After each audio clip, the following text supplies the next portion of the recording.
Welcome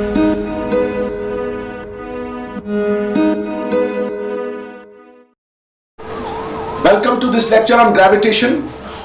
Today we will first discuss the polar satellite, then we will discuss Kepler's laws of planetary motion.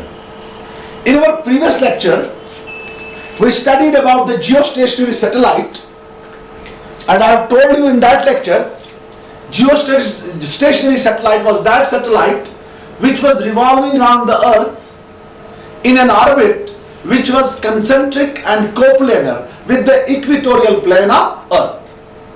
And there, the geostationary satellite that was having same angular speed as that of Earth, and the sense of rotation of geostationary satellite was same as that of Earth about its own axis. The third point, geostationary satellite was a high altitude satellite. Now we have some more satellites. They are low altitude satellites, low altitude. They are at a very small height above the surface of Earth. Now these satellites are called as polar satellites, and now let us discuss what are these polar satellites. See, suppose our Earth is a perfect sphere. This is our Earth. This is the polar axis of Earth. This is its North Pole, and this is its South Pole. This is the equatorial plane of Earth. Equatorial plane of Earth. Now, suppose we have an orbit which is perpendicular to the equatorial plane of Earth. हमारे पास एक orbit है.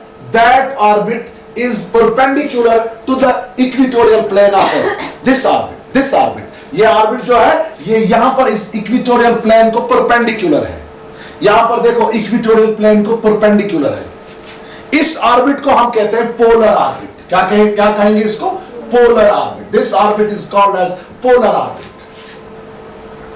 Any orbit which is perpendicular to the equatorial plane of Earth, that is called as polar orbit. अब जो satellite इस polar orbit में इस अर्थ के इर्द गिर्द घूमेगा, उस सैटेलाइट को हम कहते हैं polar satellite. A satellite which revolves around the Earth in an orbit which is perpendicular to the equatorial plane of Earth, and that orbit is called as polar orbit, is called a polar satellite. A satellite which revolves around the Earth in a polar orbit, that is the orbit which is perpendicular to the equatorial plane of Earth, that satellite is called as what?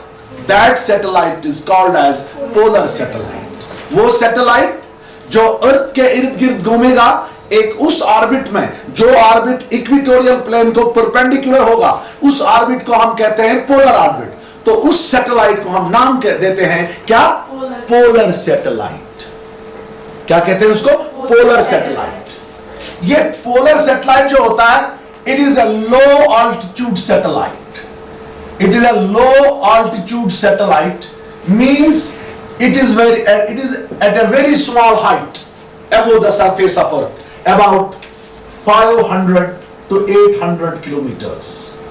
Polar satellite जो है, it is at a very small height about from the surface of the Earth, about 500 to 800 kilometers. Whereas geostationary satellite is at a height of 36,000 kilometers above the surface of Earth. ये जो satellite है, अर्थ के north pole और south pole के दरमियान एक complete trip करने के लिए, एक कंप्लीट चक्कर लगाने के लिए इस सैटेलाइट को 100 मिनट्स लगते हैं. It takes 100 minutes to complete one revolution. ठीक है ना? Around the north and the south pole of earth. दिन में ये 140 रिवोल्यूशंस करता है. The polar satellite takes 100 minutes to complete one revolution about the south and north pole of earth. चूंकि ये ऐसे घूमता है about the south and north pole, तो इसको कितने मिनट लगते हैं? 100 minutes. तो in a day it makes how many complete revolutions? 140 revolutions in a day. Now चूंकि ये लो ऑल्टीट्यूड सैटेलाइट है, चूंकि ये सैटेलाइट जो है ये लो ऑल्टीट्यूड सैटेलाइट है, because of low altitudeness this satellite can not see whole earth in one revolution. एक रिवोल्यूशन में ये सारा अर्थ नहीं दे सकता है, चूंकि ये लो ऑल्टीट्यूड सैटेलाइट है। Due to its low altitude it can see only a small strip of earth in one revolution। चूंकि ये लो ऑल्टीट्यूड सैटेलाइट है, लिहाजा एक चक्कर ये पूरा जब करेगा ये अर्थ का छोटा सा हिस्सा देखेगा। It will not see the entire earth. Now चूंकि हमारा अर्थ जो है ये रिवॉल्व करता है from west to east. Earth revolves about its axis from west to east. Therefore, due to the successive revolutions, चूंकि ये रुकता नहीं है पोलर ऑर्बिट, एक रिवोल्यूशन में इसने अर्थ का आधा पार्ट देखा, दूसरे रिवोल्यूशन में ये अर्थ का दूसरा पार्ट देखेगा। चूंकि ये यहां से घूमता है, अर्थ यहां से घूमता है, ये ऐसे घूमता है ये सैटेलाइट, और अर्थ जो है वो ऐसे घूमता है from west to east.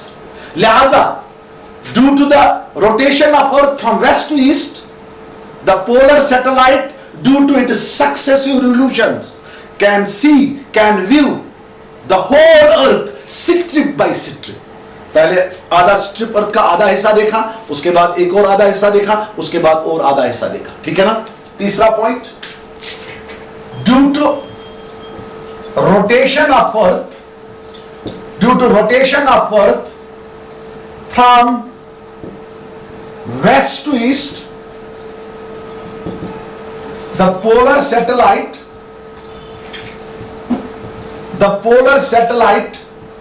due to its successive revolutions, successive means पहले एक रिवोल्यूशन, उसके बाद दूसरा रिवोल्यूशन, उसके बाद तीसरा रिवोल्यूशन, हर एक रिवोल्यूशन में अर्थ के छोटे छोटे स्ट्रिप्स देखेगा। In this way it will see the whole earth due to its successive revolutions। It can view the whole earth strip by strip। पहला पॉइंट आपने कहा ये लो ऑल्टीट्यूड सैटेलाइट है, क्योंकि इसको एक चक्कर लगाने में, नॉर्थ और साउथ पोल के इर्द गिर्द एक चक्कर लगाने में इसको 100 मिनट्स लगते हैं। दिन में ये 140 कंप्लीट रिवोल्यूशंस करता है, कंप्लीट चक्कर लगाता है कितने? 140। चूंकि ये लो ऑल्टीट्यूड सैटेलाइट है तो एक चक्कर में ये पूरा अर्थ नहीं देखेगा, क्योंकि अर्थ रिवॉल्व करता है इस डायरेक्शन में, सैटेलाइट इधर से रिवॉल्व करता है, लिहाजा हर एक चक्कर में ये अर्थ के अलग अलग स्ट्रिप्स देखेगा। In this way, due to its successive rotations, it will view the whole earth strip by strip. Now uses of this satellite, uses of this polar satellite, uses of polar satellite,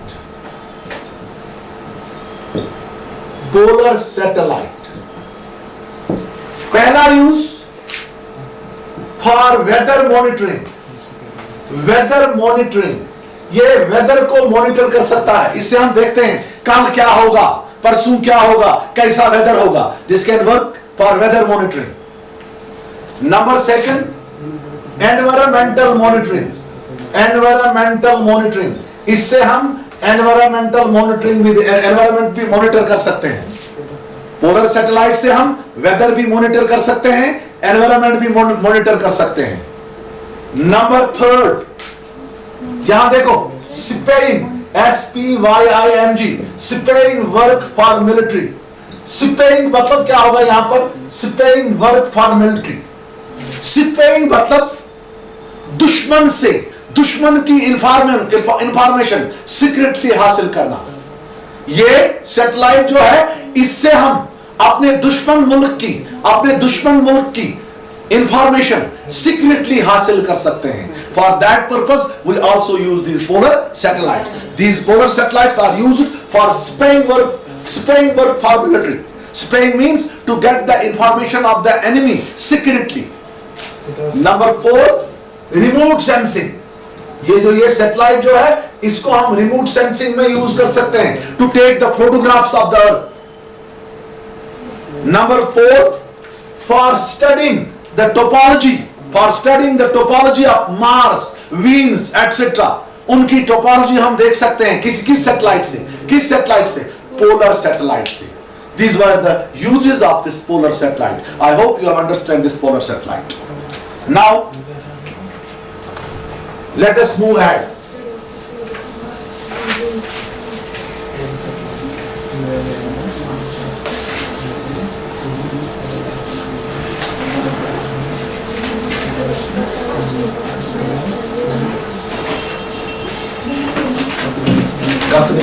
के बोला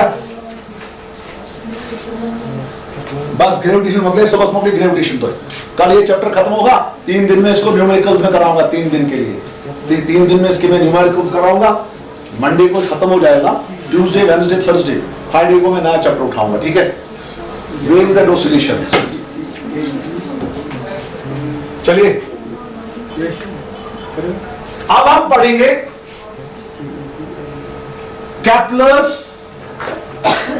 Kepler's laws of planetary motion.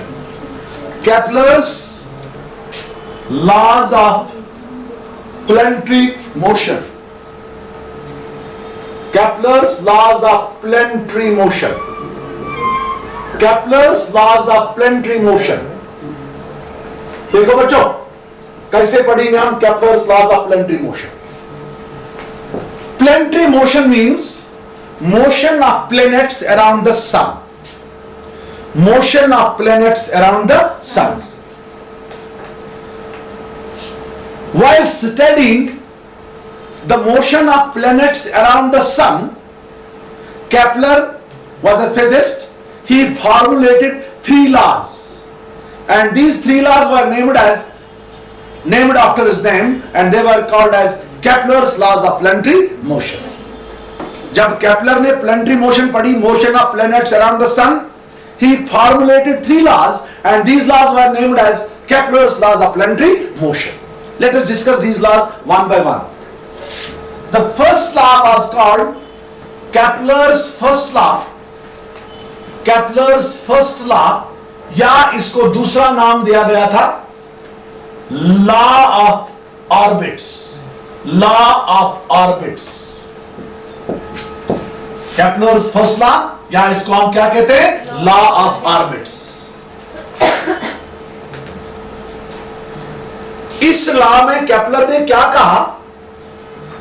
Kepler ने कहा जो हमारे planets हैं, they don't revolve around the sun in circular orbits, they revolve around the sun in elliptical orbits. इसीलिए इस law को हमने कहा लॉ ऑफ ऑर्बिट्स, क्योंकि इस लॉ से केपलर ने डिसाइड किया शेप ऑफ ऑर्बिट क्या होगा। What will be the shape of orbit? What will be the shape of orbit? Ellipse जो होता है, देखो मेरी तरफ, इलिप्स जो होता है वो एग शेप्ड होता है, एग शेप्ड ऐसे। अभी मैं आपको समझाऊंगा इलिप्स क्या होता है, पहले इलिप्स समझाऊंगा। इलिप्स होता है एग शेप्ड। देखो कैसे एग शेप्ड बनता है। इस इलिप्स के 2 एक्सिस होते हैं। ये जो है, ये वाली एक्सिस, इसको हम कहते हैं major axis. What is this called as? This is called as major axis. ये है मेजर एक्सिस। प्लीज यहां ये रखो दिमाग। This is called as major axis. यहां पर एक और एक्सिस इसको होती है, this is called as minor axis. What is this called as? This is called as minor axis. Ellipse के 2 एक्सिस होते हैं, एक को हम कहते हैं मेजर एक्सिस, दूसरी को हम कहते हैं माइनर एक्सिस। Minor axis. अब सर्कुलर पाथ में रेडियस होती है, सर्कल में क्या होता है, रेडियस, जो सेंटर से इक्विडिस्टेंट होती है। इंस्टेड ऑफ रेडियस, इस इलिप्स में 2 पॉइंट्स होते हैं, उन पॉइंट्स को हम फोकस कहते हैं या फोकाई कहते हैं। Ellipse has 2 points, they are called as focus और फोकाई। सपोज इसका नाम S1 रखेंगे, इसका नाम S2 रखेंगे। अब देखो इन 2 पॉइंट्स की क्या खासियत है। ये 2 पॉइंट्स जो है ये आप चेंज भी कर सकते हैं। यहां देखो, सपोज इस पाथ पे मेरा एक पॉइंट है, ये है, इस पॉइंट का नाम मैं रखूंगा A। यहां पर दूसरा पार्ट है, इस दूसरा पॉइंट है, इसका नाम मैं रखूंगा B। सपोज जो ये पॉइंट A है, इसका जो डिस्टेंस S1 से है वो है R1। इसके बाद ये पॉइंट B जो है, इसका जो डिस्टेंस है फ्रॉम S1 वो है R2। इसका जो डिस्टेंस फ्रॉम फोकस से है वो क्या है, R2। अब इन 2 डिस्टेंसेस को ऐड करो, वो क्या बनेगा, R1 प्लस R2। यहां देखो, यहां पर इधर पॉइंट मैंने लिया, इसका डिस्टेंस फोकस से है R1, इसका जो है दैट इज R2, मैंने R1 प्लस R2 निकाला। सपोज इस पे मेरे पास एक और पॉइंट है, ये है C। अब ये जो है, यहां पर एक और पॉइंट है, ये है D। सपोज ये S1 और C जो है, इसका नाम मैं रखूंगा R3। क्या नाम रखूंगा, R3। इसका नाम मैं रखूंगा R4। ठीक है, अब मैं यहां पर R3 प्लस R4 निकालूंगा। ठीक है, ठीक है। इस पॉइंट की यह खासियत है कि ये R1 प्लस R2 जो होगा, ये होगा R3 प्लस R4। जितना इन 2 का सम होगा, इतना इन 2 का भी सम होगा। जितना R1 प्लस R2 होगा, इतना यहां R3 प्लस R4 होगा। हालांकि these 2 points are far away from this S1, but the sum of these two radii, the sum of these two radii, or the sum of these two radius vectors, or these two radii, ठीक है ना, this will be same everywhere on this path। अगर इन तमाम points को मैं join करूंगा, जब मैं उनको ज्वाइन करूंगा तो मुझे सर्कुलर पाथ नहीं निकलेगा, मुझे एग शेप्ड पाथ निकलेगा। इस एग शेप्ड पाथ को हम कहते हैं इलिप्स। क्या कहते हैं, इलिप्स। कि यहां पर आपने S1 लिया, यहां पर पॉइंट A लिया, यहां पर पॉइंट B लिया। A1 छोटी डिस्टेंस पे है, B जो है it is a larger distance from S1। इनको ऐड किया, वो क्या निकला, R1 प्लस R2। उसके बाद A1 ने कहां शिफ्ट किया, C पे, B ने कहां शिफ्ट किया, अगेन मैंने यहां ऐड किया इन 2 को, लेकिन जो एडिशन इनका है वो सेम है, जो इनका ऐड है वो सेम है। अगर मैं इन पॉइंट्स को ज्वाइन करूंगा, ये पॉइंट्स जो है ये एक पाथ बनाएंगे, that path will be egg shaped and that path is called as ellipse. अब केपलर ने क्या बोला, केपलर ने बोला तमाम प्लैनेट्स जो है, all the planets they revolve round the sun in elliptical orbits. All the planets revolve around the sun in elliptical orbits, with sun situated at one focus of the ellipse. ये sun है, ये sun जो है, this sun is situated at one focus of ellipse. जो हमारा sun है, that sun is lying at one focus of the ellipse, चाहे S1 पे होगा चाहे S2 पे होगा। तो केपलर ने क्या कहा, this is called law of orbits because this law gives the shape of orbits। Kepler ने क्या कहा, all the planets revolve around the sun in elliptical orbits with sun lying at one focus of ellipse, with sun lying at one focus of ellipse। ये यहां पर हमारा planet है, ये हमारा प्लेनेट है, यहां पर this is the planet, this revolves around the sun in an elliptical orbit. Suppose इस ऑर्बिट पे मैं 2 पॉइंट्स लूंगा, ये पॉइंट ए है और ये पॉइंट बी है। यहां पर आपका प्लेनेट है, ये रिवॉल्व करता है around the sun in what orbits, in what orbit, elliptical orbit. इस इलिप्टिकल ऑर्बिट की ये जो है, this is major axis, this is major axis, शाबाश। और ये जो है ये है माइनर एक्सिस। अब इस मेजर एक्सिस का जो हाफ होगा ये वाला OA, इसको कहते हैं सेमी मेजर एक्सिस आदि, इसको कहते हैं OP को भी सेमी मेजर एक्सिस। इस O यहां पर रखेंगे हम C और यहां पर D, ये OC जो है ये है सेमी माइनर एक्सिस, ये OD जो है ये भी क्या है, सेमी माइनर एक्सिस। ये पॉइंट A और पॉइंट P जो ऑर्बिट पे है, यहां देखो ऑर्बिट पे 2 पॉइंट्स है, एक पॉइंट P है, दूसरा पॉइंट क्या है, A। These points represent the closest and the farthest distance of planet from the sun. जब planet P पे होगा, it is at a very large distance from the sun. जब planet A पे होगा, it is at a very close distance from the sun. ये जो close distance है, this is called perigee. What is this called as? Perigee. And this farthest distance, this S1P, this is called apogee. Point P and point A, they represent the farthest and the closest distance of planet from the sun. When the planet is at A, it is at a small distance from the sun. Such distance is called as, what is that called as? This is called as perigee, ठीक है ना? And when it is at point P, then the distance is called as apogee. Apogee. This completes your Kepler's first law. आगे Kepler's second law.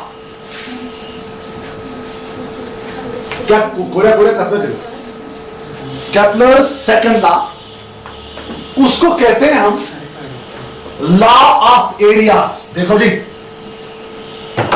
अब हम पढ़ेंगे Kepler's second law। Kepler's second law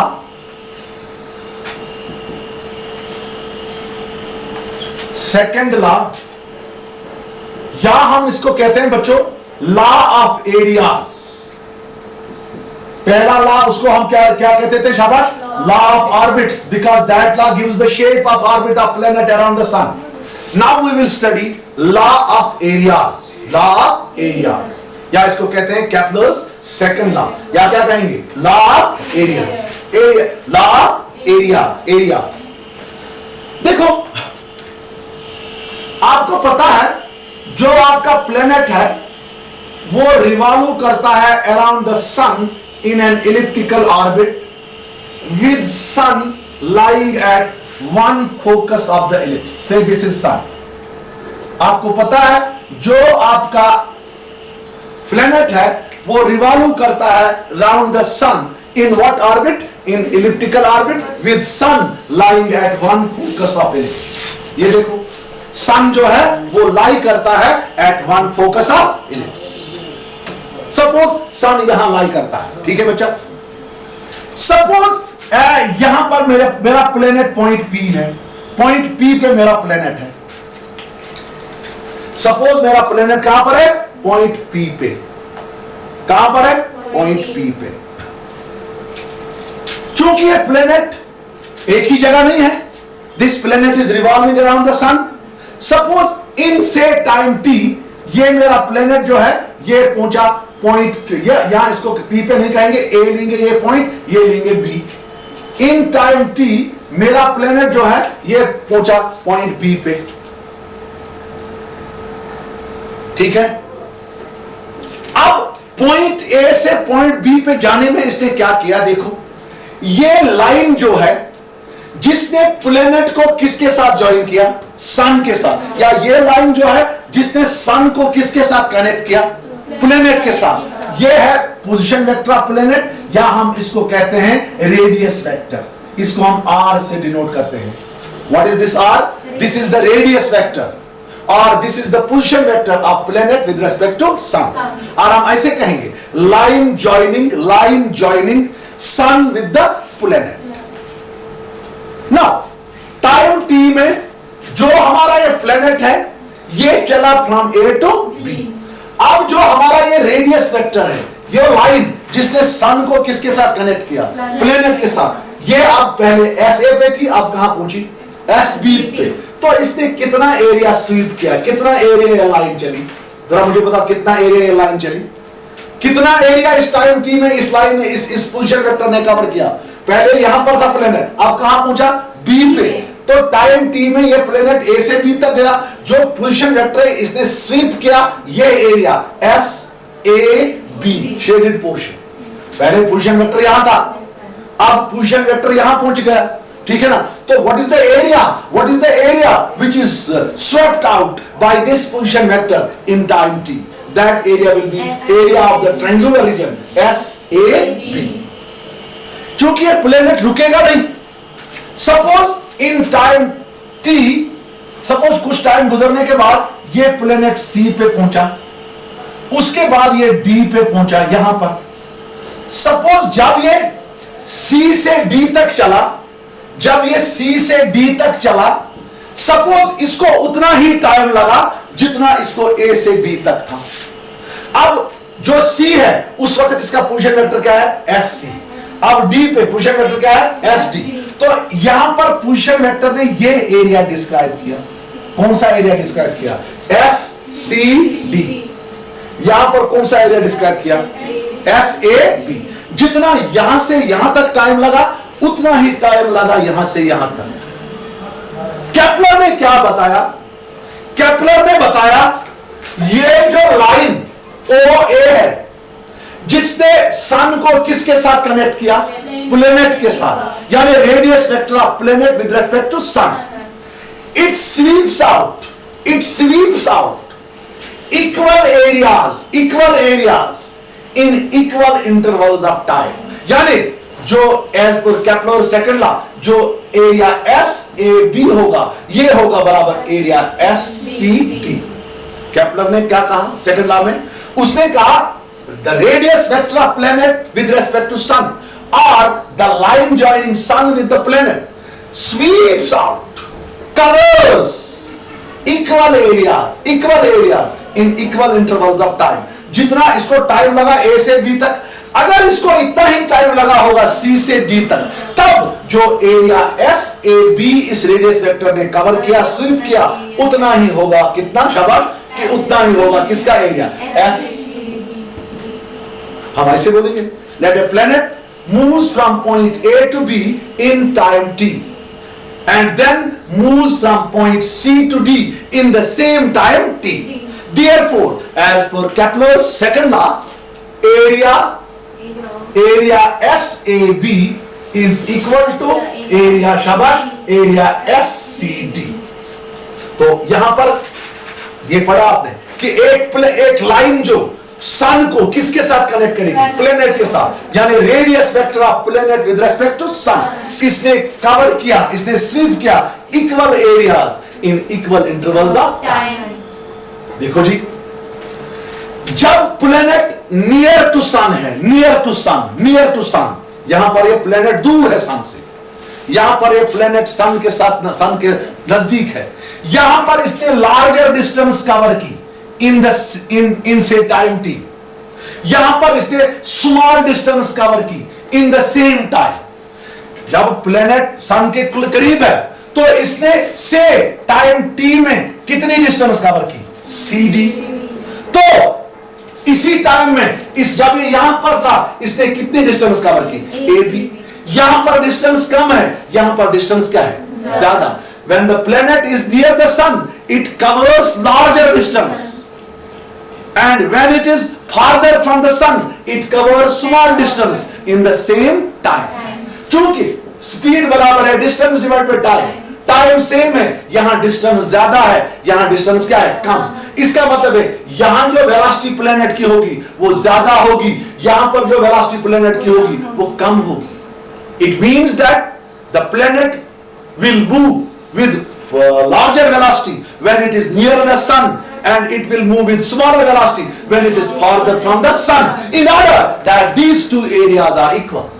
ये दो areas तब equal होंगे जब यहां प्लेनेट तेज चलेगा, ठीक है ना, यहां प्लेनेट आहिस्ता आहिस्ता चलेगा, ठीक है ना, क्योंकि यहां इसको लार्जर डिस्टेंस कवर करनी है, लिहाजा यहां प्लेनेट की लीनियर वेलोसिटी ज्यादा होगी, यहां प्लेनेट की लीनियर वेलोसिटी कम होगी, ठीक है ना। In order that these two areas must be equal, the planet must move faster when it is near the sun, and it will move slowly when it is farther from the sun। Now let us derive this let us derive this Kepler's second law or law of areas. पहले तो आपने इसको लिखा, क्या क्या देखा आपने कि the radius vector or line joining sun to the planet sweeps out equal areas in equal intervals of time.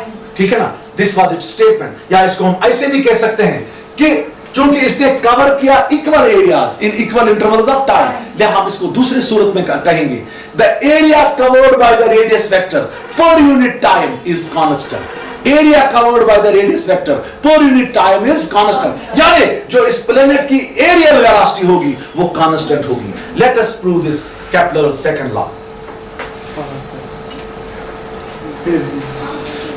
Second law, Kepler second law ने आपको कहा, इसको क्यों कहते हैं हम लॉ ऑफ एरियाज, इसमें हमने एरिया डिस्कस की। इसने बोला कि जो लाइन है जिसने प्लेनेट सन को किसके साथ ज्वाइन किया, प्लेनेट के साथ, यानी जो ये radius vector drawn from sun to the planet, इसने स्वीप किया, इसने कवर किया equal area in equal intervals of time. जब इसने इक्वल एरिया किया cover in equal intervals of time, this area covered पर यूनिट टाइम, जैसे वेलोसिटी होती है डिस्टेंस कवर्ड पर यूनिट टाइम, उसको हम क्या कहते हैं, स्पीड।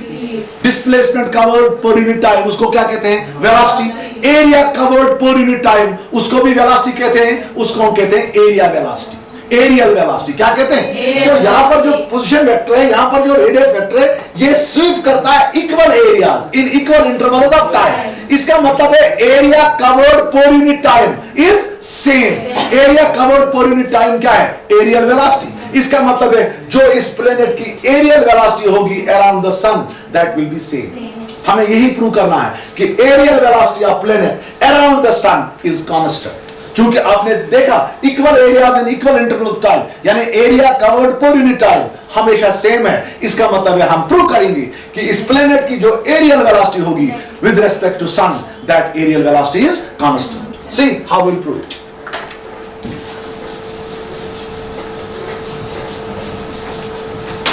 सपोज हमारे पास एक प्लेनेट है, this planet is revolving around the sun with sun lying at one focus of the ellipse S।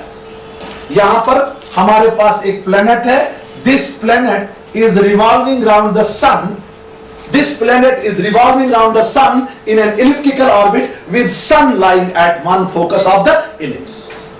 Suppose at any time t मेरा जो प्लेनेट है that is at point A, और इस planet का मास क्या है, m। What is this? This is the position vector, or we can say radius vector of this is the radius vector of planet of sun with this is the radius vector drawn from sun to the planet। ठीक है ना? मैंने एक planet लिया जिसका मास m है, ये planet जो है ये रिवॉल्व करता है around the sun in what orbit, elliptical orbit. लेकिन आपका जो सन है, that sun is lying at one focus of the ellipse। What is this R? What is this R? R क्या है? R is position vector of planet with respect to sun। R इसको हम कहते हैं सीधे radius vector drawn from sun to the planet। ठीक है, ठीक है। Suppose in due course of time जो है मेरा जो ये प्लेनेट है ये पहुंचा बी पे। कहां पहुंचा ये? बी पे। नाउ जब ये प्लेनेट रिवॉल्व करेगा around the sun in an elliptical orbit, इस सन को एक फोर्स की जरूरत होती है, उस फोर्स को हम कहते हैं centripetal force. This centripetal force is always directed towards the sun and acts along the radius। ये सेंट्रीपिटल फोर्स जो होता है ये हमेशा एक्ट करता है along the radius directed towards the sun। What is F? F जो है ये है centripetal force required by the planet, या centripetal force acting on the planet. Centripetal force acting on the planet, centripetal force acting on the planet, centripetal force acting on the planet. ये centripetal force जो होगा इसकी radius vector की direction है from sun to planet, मगर centripetal force की direction है from planet to sun. Tau लेंगे हम torque exerted by this force on the planet, चूंकि टॉर्क जो है that will produce the rotational motion of the planet, ठीक है ना। Tau is equal to torque exerted by this force, by this centripetal force F on the planet. यहां देखो, tau is equal to torque exerted by this force on the planet. हम देखेंगे ये torque zero होगा, हम देखेंगे ये torque zero होगा। L जो है L वो बताएंगे that is angular momentum of planet, angular momentum of planet about the sun। यहां देखो बच्चों, L जो लेंगे, L हम लेंगे, L लेंगे हम क्या शाबाश, L जो है that is what शाबाश, that is the angular momentum of planet about the sun। बच्चों फिर से देखो, मैंने एक प्लेनेट लिया जिसका मास m है, this planet is revolving around the sun in an elliptical orbit with sun lying at its one focus। R जो है that is the radius vector drawn from sun to the planet, ठीक है, ठीक है। v जो है that is the velocity with linear velocity with which the planet is revolving, moving in an elliptical orbit around the sun, or linear speed I will call it। Now F जो है that is the centripetal force needed by this planet in order to move in the elliptical orbit। tau जो है that is the torque exerted on the planet by this force। L जो है, L इस planet का angular momentum लेंगे। Now as per definition of torque, torque tau होता है बराबर R cross F, torque tau होता है बराबर R क्रॉस F, ठीक है ना। इसका मैग्नीट्यूड लिखेंगे, ये हो गया tau is equal to R F sine theta, tau is equal to R F sine theta. Theta जो है वो है angle between R and F, angle between R and F। यहां देखो, R की डायरेक्शन है फ्रॉम सन टू प्लेनेट और F की डायरेक्शन है फ्रॉम प्लेनेट टू सन, यानी दे आर अपोजिट वेक्टर्स, तो इनके दरमियान जो एंगल होगा दैट विल बी 180, ठीक है ना। यहां जो थीटा है, थीटा इज इक्वल टू 180, क्यों? आपका जो R और F है they are opposite, they are opposite to each other. तो निकालो भाई टॉर्क, टॉर्क निकालो, तो टाउ निकलेगा आपको शाबाश R F साइन शाबाश साइन 180, साइन 180 जीरो है, तो आपका टॉर्क निकला R F इंटू जीरो, तो टॉर्क टाउ निकला आपको जीरो। तो इसका मतलब है यहां जो ये सेंट्रीपिटल फोर्स है it doesn't exert any torque on the planet, क्योंकि ये फोर्स जो है ये सेंट्रल फोर्स है। ये कौन सा फोर्स है? जो सेंट्रल फोर्स है वो कभी टॉर्क एक्सर्ट नहीं करता है, because that central force is always opposite to the radius vector, ठीक है ना। Such a force which is opposite to the radius vector, that's a central force। ये central force कभी टॉर्क यहां एक्सर्ट नहीं होगा।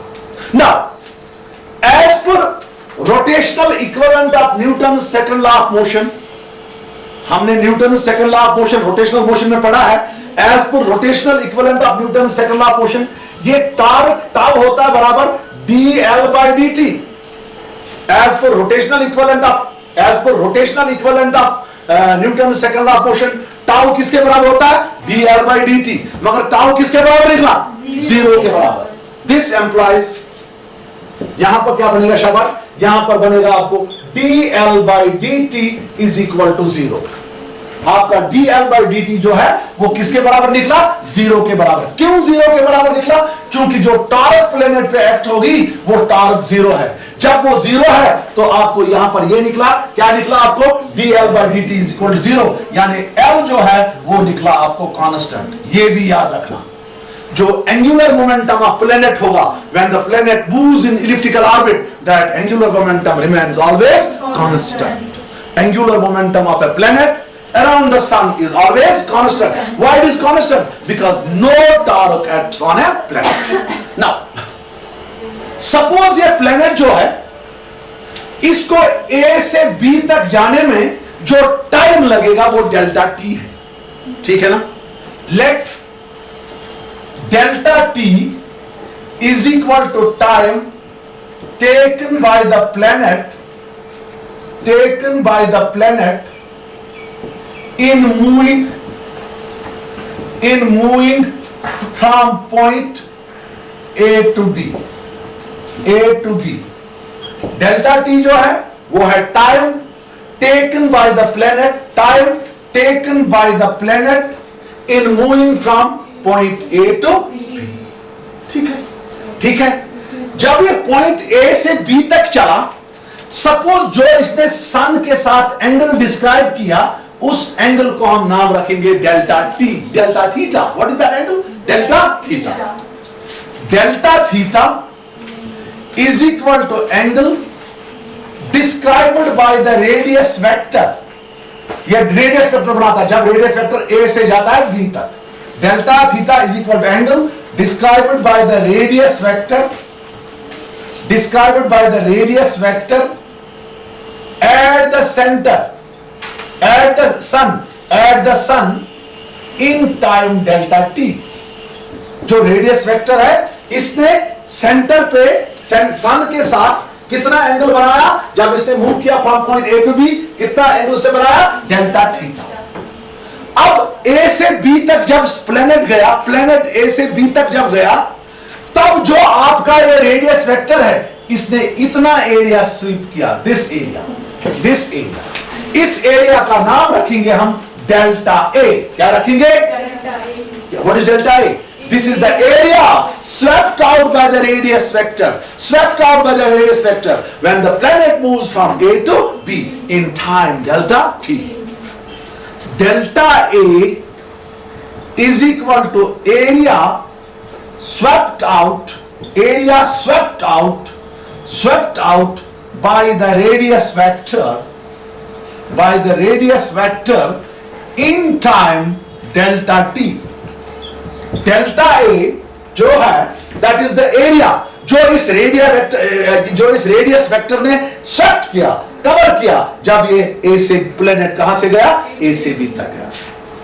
ये डेल्टा ए जो एरिया होगा, ये किसके बराबर होगा? This will be equal to area of triangular region. कौन सा triangular region?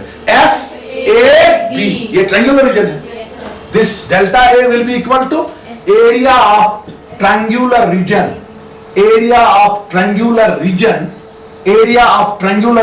S A B. ये डेल्टा ए जो होगा, ये होगा area of triangular region S A B. नजर रखो बच्चों, नजर रखो इधर। नाउ ये डेल्टा ए हो गया बराबर, चूंकि ये ट्रायंगुलर रीजन है, ये होगा 1/2 ऑफ बेस मानेंगे हम ए बी। ठीक है ना? बेस क्या मानेंगे? A B. 1/2 of A B into height जो है, हाइट मानेंगे एस ए। डेल्टा ए हो गया 1/2 A B into S A. अब देखो यहां पर ये ए बी आर्क है, जो एंगल डेल्टा थीटा होगा A B divided by R, चूंकि थीटा होता है L by R. Angle at the centre होता है length of arc divided by radius. यहां लेंथ ऑफ आर्क क्या है? A B. एंगल कितना डिस्क्राइब किया? Delta theta. तो डेल्टा थीटा हो गया length of arc A B divided by radius. Radius क्या है? आर। तो यहां पर आपका लिखेंगे हम लिखेंगे जो डेल्टा थीटा होगा वो होगा A B divided by R. This implies आपका ए बी जो होगा वो होगा R delta theta. A B जो आपका होगा बच्चों वो होगा आर डेल्टा थीटा। चलिए आगे चलिए, ए बी हो गया। अब ए बी और एस ए का वैल्यू इसमें दे दो। एस ए जो है वो है आर, उसका मैग्नीट्यूड आर है। ए बी जो है वो है आर डी थीटा। ठीक है, तो हमें क्या बना? हमें बना delta A is equal to, शाबाश, 1/2, शाबाश, वहां लिखो ए बी के बदले क्या लिखो? R delta theta into R. ये बनेगा delta A is equal to 1/2 R square delta theta. What is delta A? Area. लेकिन हमें एरिया वेलोसिटी निकालनी है, वो होता है एरिया पर यूनिट टाइम। लिहाजा इसको हमें टाइम के साथ डिवाइड करना है। हम डिवाइड करेंगे both sides by delta T. Dividing both sides by delta T. जब हमने डिवाइड किया both sides by delta T, आपको निकला delta A divided by delta T is equal to 1/2 R square delta theta divided by delta T. Divide किया both sides by delta T, आपको निकला delta A divided by delta T is equal to half of R square delta theta divided by delta T. यहां इसको limit लेंगे with delta T tending to 0। हम लिखेंगे taking limits, this is limit delta T tends to 0 delta a by delta t, so we have taken limits with delta t tending to 0 is equal to limit delta t tends to 0 1/2 r square delta theta divided by delta t। इस 1/2 r square को limit से बाहर लिखेंगे तो ये क्या बनेगा बच्चों, आपको शाबाश, क्या बनेगा बच्चों यहां पर, शाबाश बोलो क्या बनेगा, ये बनेगा limit delta t tends to 0 delta t tends to 0 delta A divided by delta T is equal to 1/2 R square बाहर लिखेंगे, ये बनेगा limit delta T tends to 0 delta theta divided by delta T.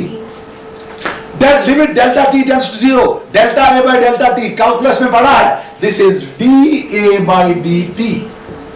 D A by D T यानी area swept पर unit time, यानी D A by D T होता है areal velocity, जैसे D S by D T है linear velocity, D A by D T क्या है areal velocity is equal to 1/2 R square, ये होगा D theta by D T, D theta by D T. मगर आपको पता है बच्चों जो आपका D theta by D T है that is angular velocity omega, but D theta by D T is equal to omega angular velocity of planet. तब क्या बनेगा, तो आपको बनेगा D A by D T is equal to 1/2 R square omega. Let us call this equation number A, let us call this equation number A. D A by D T निकला 1/2 R square omega. What is omega, D theta by D T, rate of change of angular displacement, उसको हम क्या कहते हैं angular velocity. अरे बोला ना D theta by D T rate of change of what, rate of change of angular displacement, इसको हम क्या कहते हैं एंगुलर वेलोसिटी। अब देखो, अब यहां देखो नाउ, आपको पता है जो आपका एंगुलर मोमेंटम एल होता है वो होता है I omega. Angular momentum L जो होता है वो होता है I omega, that is the relation between angular momentum and moment of inertia. What is I, I जो है बच्चों ये है moment of inertia, moment of inertia of planet about the sun, moment of inertia of planet about the sun. और ये moment of inertia होगा मास of planet, ठीक है ना, मास ऑफ प्लेनेट यानी m और डिस्टेंस स्क्वायर यानी distance of planet from the sun, that's all, ठीक है ना। इधर लगाओ इसमें, तो ये बनेगा L is equal to m का वैल्यू, I का वैल्यू लगाओ, ये आएगा m r square into omega. Omega का वैल्यू निकालो इसमें, ओमेगा किसके बराबर निकलेगा शाबाश, L divided by m r square. यहां देखो D A by D T जो निकला वो निकला 1/2 आर स्क्वायर ओमेगा, लेकिन हमें पता है एंगुलर मोमेंटम एल होता है आई ओमेगा, आई है मोमेंट ऑफ इनर्शिया प्लेनेट वो होता है एम आर स्क्वायर, तो एल बनेगा M R square into omega, ठीक है। तो ओमेगा का वैल्यू निकालो, ओमेगा का वैल्यू निकला आपका L divided by M R square. अब ओमेगा का वैल्यू जो है उसको इक्वेशन ए में दे दो, ओमेगा का जो वैल्यू है ये तुलतो दितो इक्वेशन ए में, देयरफॉर इक्वेशन ए बिकम्स, क्या बनेगी हमारी इक्वेशन ए शाबाश, ये बनेगी D A by D T, D A by D T है ना, D A by D T is equal to 1/2 R square into omega, omega होगा L divided by M R square, R square cancel, आपको निकला D A by D T is equal to 1/2 L by M. तो आपको यहां ऐसे निकला है बेटा, क्या निकला आपको निकलेगा D A by D T, D A by D T is equal to L by 2m। आपने अभी ऊपर प्रूव किया एल जो है वो है कांस्टेंट, चूंकि प्लेनेट पे टॉर्क एक्ट नहीं होता है लिहाजा एंगुलर मोमेंटम जो है वो क्या है कांस्टेंट। m जो है वो है मास ऑफ प्लेनेट, वो भी क्या है, कांस्टेंट। 2 क्या है, कांस्टेंट। लिहाजा ये L/2m जो होगा ये होगा कांस्टेंट, क्योंकि आपका L जो है वो है कांस्टेंट, आपका 2m जो है वो है कांस्टेंट, लिहाजा आपका L/2m जो है वो है कांस्टेंट, लिहाजा आपका जो dA/dt होगा वो होगा constant. What is dA/dt? That is area per unit time. Area per unit time. Area covered by planet per unit time. That is what velocity? Aerial velocity. This implies aerial velocity. Aerial velocity of planet is constant. Is constant. Which is what law? Which is Kepler's second law. तो आपने prove किया कि aerial velocity of planet around the sun that remains constant. That is Kepler's law of areas, या हम इसको Kepler's second law भी कह सकते हैं।